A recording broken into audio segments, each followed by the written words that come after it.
Magandang umaga sa ating lahat. Narito ang update ukol sa minomonitor natin na bagyo na si Typhoon Pepito. Sa kasalukuyan nga po ay patuloy ng binabaybay ni Bagyong Pepito yung karagatan, palayo pa dito sa ating kalupaan at huli itong namataan sa layong 145 kilometers west ng Sinait, Ilocos Sur. Taglay nito'y lakas ng hangin na 130 kilometers per hour malapit sa sentro at bugso ng hangin na umaabot sa 160 kilometers per hour. Ito'y kumikilos pahilagang kanluran sa bilis na 30 kilometers per hour at sa kasalukuyan po may kita nga natin dito sa ating satellite animation na bagamat yung sentro ni Bagyong Pepito ay binabaybay na po yung karagatan, is hagip pa rin ng rain bands nito itong area ng Northern Luzon maging yung ilang areas pa ng Central Luzon. So ngayong araw po yung mga areas na ito is makakaranas pa rin ng mga bugso ng mga malalakas na hangin and also ng mga pag-ulan at moderate to high risk pa rin na storm surge ngayong araw. And nakita po natin throughout this day po habang mas magiging palayo pa si Bagyong Pepito palabas ng ating area of responsibility ay unti-unti na pong aaliwalas yung panahon sa malaking bahagi po ng Luzon at ilang bahagi pa po ng ating bansa.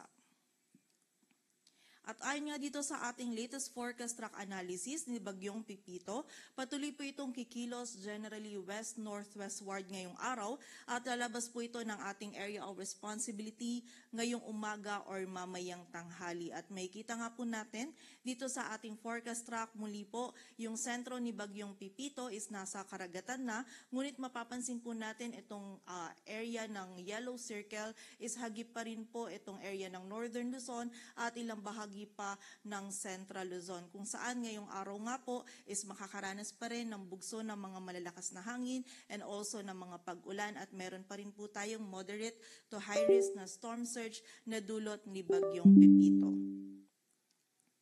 At dahil nga po dito, meron pa rin tayong nakataas na wind signal number 3 sa northern and western portions ng Ilocos Sur, northwestern portion ng La Union, maging sa western portion ng Abra. Samantala, wind signal number 2 naman sa Ilocos Norte, rest of Ilocos Sur, rest of La Union, sa bahagi ng Pangasinan, rest of Abra, western portion ng Mountain Province, Benguet, northern portion ng Zambales, at wind signal number 1 naman po sa Apayao, Kalinga, rest of Mountain Province, Ifugao, western portion ng Cagayan, Nueva Vizcaya, northern and central portions ng Nueva Ecija, Tarlac at central portion ng Zambales. Kung saan yung mga areas na nabanggit po natin, lalong-lalo na yung areas under wind signal number 3, is patuloy pa rin pong makakaranas ng mga malalakas na hangin na dulot ni Bagyong Pepito. And in-expect po natin sa mga susunod na araw and within this day, ito pong mga areas natin under wind signals is unti-unti na pong mababawasan, ngunit muli po sa kasalukuyan, meron pa rin tayong mararanasan na bugso ng mga malalakas na hangin sa areas nito. So patuloy pa rin pong pag-iingat para sa ating mga kababayan.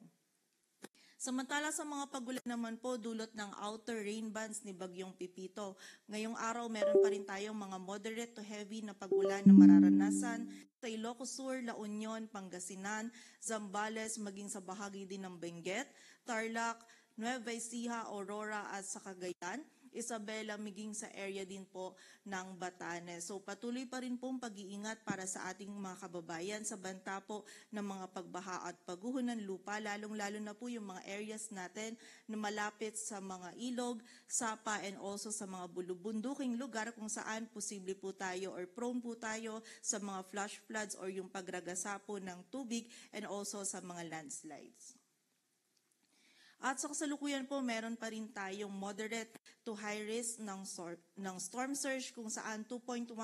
to 3 meters po yung posible pong taas ng storm surge sa area ng La Union, Ilocos Sur at Pangasinan. Samantala 1 to 2 meters naman sa Aurora, Ilocos Norte, Ilocos Sur, Isabela, Pangasinan at Zambales. So kapag meron pa rin po tayong moderate to high risk ng storm surge, is mas mainam po na lumayo pa rin tayo sa coastal areas and also pumunta po tayo dun sa mas mataas po na lugar para maiwasan natin yung mga pagbaha na dulot ng storm surge. At kapag meron po tayong storm surge or moderate to high risk po